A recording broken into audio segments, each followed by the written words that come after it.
আমি যি প্ৰতিবাদী কাৰ্যসূচী লৈছোঁ এই প্ৰতিবাদী কাৰ্যসূচীত আমাৰ দীৰ্ঘদিন ধৰি আমাৰ শ্ৰমিকৰ পাবলগীয়া সুবিধাসমূহ আমি সুবিধাৰ পৰা বঞ্চিত হৈ আছোঁ আৰু এই সুবিধাসমূহ মানে পোৱাৰ কাৰণে আমি আবেদন জনাইছিলোঁ বাগিচাৰ কৰ্তৃপক্ষক আৰু যোৱা 20 মে তাৰিখে আমি দাবী পত্ৰ একটা দিছিলোঁ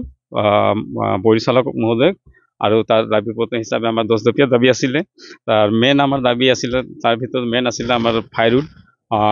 যিটো বাগিচা শ্ৰমিকহঁতে মানে ঘৰ প্ৰতি মানে তাহাঁতৰ বছৰেকত মানে খৰি দিয়ে যিটো খানা বনাবৰ কাৰণে এই ফাইৰুডৰ খৰি নিদিলে মানে খৰিৰ বাবদ মানে আমাক পইচা দিয়া হয় কিন্তু এতিয়া 2 বছৰ ধৰি আমি এইটো পোৱা নাই তাৰপাছত শ্ৰমিকসকলৰ যিটো আৱাস গৃহ আছে ভাঙি যোৱা আৱাস গৃহ ধুমুহা বতাহ যিটো ভঙা আৱাস গৃহ মানে যি আছে ভঙা আৰু ব্লক ৰিপেয়াৰিং যিটো কৰিবলগীয়া মানে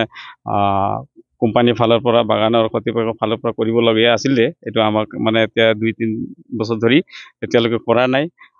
কিছুমানৰ ঘৰ এতিয়াও ভাঙি আছে কিছুমানে নিজে ত্ৰিপাল লগাই হেৰি কৰিছে মানুহ আমাৰ